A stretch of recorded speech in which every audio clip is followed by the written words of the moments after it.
Hey, y'all, welcome to What's Cooking with Paula Deen's podcast today. And, Phil and I were talking, and we thought, sometimes when you're shooting Positively Paula, you're kind of rushed and you don't get everything said that you want to get said. So we thought today would be a great opportunity to go over some of the entrees that I prepared, and we'll walk through them slowly. And like I said, I'm hoping that if I forgot anything, that I'll remember to share that with you too. So today we're going to be talking about my fried chicken. I don't know of one Southerner that doesn't love fried chicken. And there is an art to frying chicken at home. It's a little bit of a challenge, but you can do it. You can do it. And I'm going to share with y'all some of the things that my mother told me. One of the first things when you're selecting your chicken is to buy a small chicken. Your small chickens are more tender and more flavorful than the old birds. And I have found today, I really have to go out and hunt very, very hard to find a 2 or 2.5 pound chicken. They're feeding them something that causes those chickens to get so big, so quick. And a small chicken to this day is still the best. My mother always said, Paula, don't go bigger than a 2.5 pound chicken. But that's a tall order for today. But these breasts are so big. Look, they're the size of my face.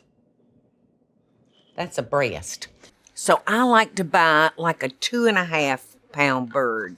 That's the perfect size. And my grandmother, Paul, taught me that when I'm going to have fried chicken for dinner, that morning I should take my chicken, cut it up, unless you have bought it in pieces, season it, and put it back in the refrigerator. And let it have that day to drink up the seasonings that you put on it. So, Grandma always taught me, I've said it 100 times, when I was having chicken for dinner, Pauline, season your chicken that morning, honey. Put it in the refrigerator so it can just drink up all those seasonings that you put on it. Now, when you're ready to start your supper, you'll want to take your chicken out and let it sit on the counter, maybe for an hour. It'll be all right. You want to just let some of that chill get off your chicken, because we're going to be frying this and we're going to be putting it in hot grease, and we don't want our temperature to fall any more rapidly than we can help.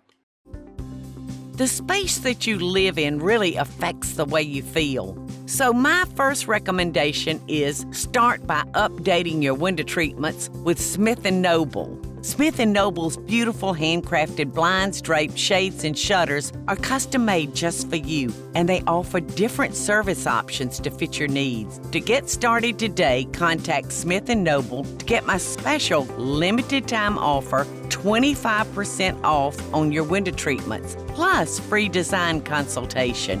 Create a space that you're gonna love. For details about my special offer, go to smithandnoble.com/Paula. That's smithandnoble.com/Paula, or call 1-800-659-3300. That's 1-800-659-3300.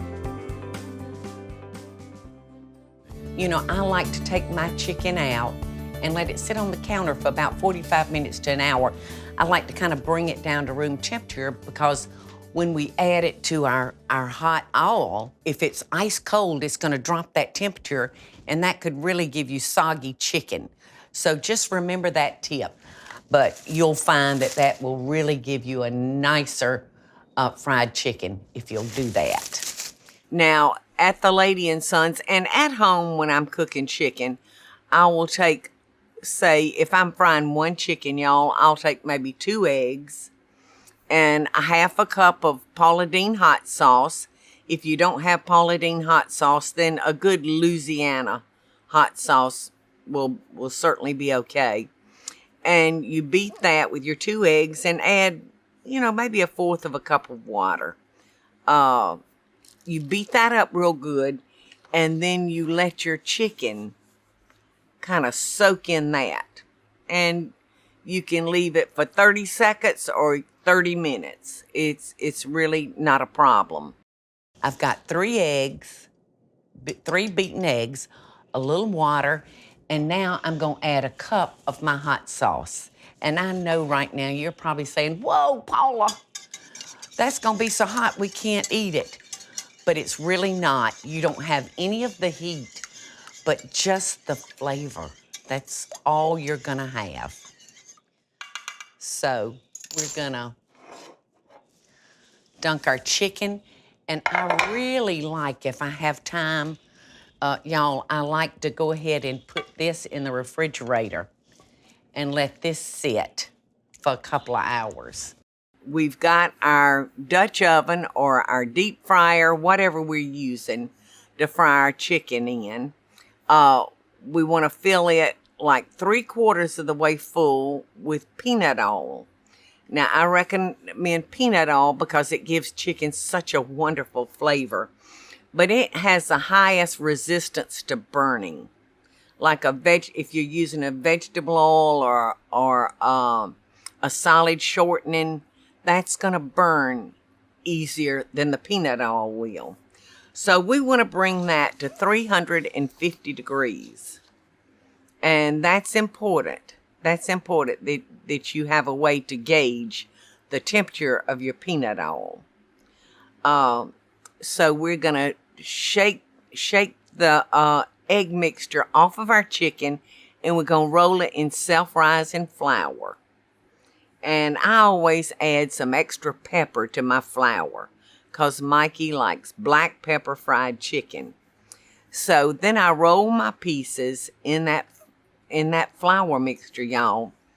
And then you'll want to start by adding your dark pieces first. Your dark pieces would be the legs and the thighs and the back if you've cut your back out. So we want to drop those first because those are going to take longer to cook. Your breast and your wing, your pulley bone, all those are white meat, and they're not going to take as long to cook. So drop the dark meat first, and then let that cook for a couple of minutes, and then drop your white pieces. And you'll not want to crowd your pan too much. I do like a full pan. Somehow a full pan of chicken will fry better than just 2 or 3 pieces. So all 8 pieces of chicken should fit nicely in your Dutch oven, which is a piece about that tall, about that big around. So it should fit nicely. And we're going to cook the white pieces for about 12 minutes. And the thicker thighs and legs, we're going to cook for about 14 minutes. So, I'm giving you those times, but you would have to be the true judge of this because my chicken may be bigger than your chicken, or your chicken may be bigger than my chicken. So you'll have to make those adjustments yourself. So we are almost there, kitties. I think it's done. I'd say it's been in there a good 14 minutes. But I'm just gonna let this cook, and I kind of got a mess here, y'all, so I'm gonna be cleaning this up, and then I think that needs to try on my set of lips. What you think? See if my lips fit that leg. But I hope this little short podcast will take you on the way to fried chicken like your family will say, nobody fries chicken like my mama. I hope that happens. The space that you live in really affects the way you feel. So my first recommendation is start by updating your window treatments with Smith & Noble.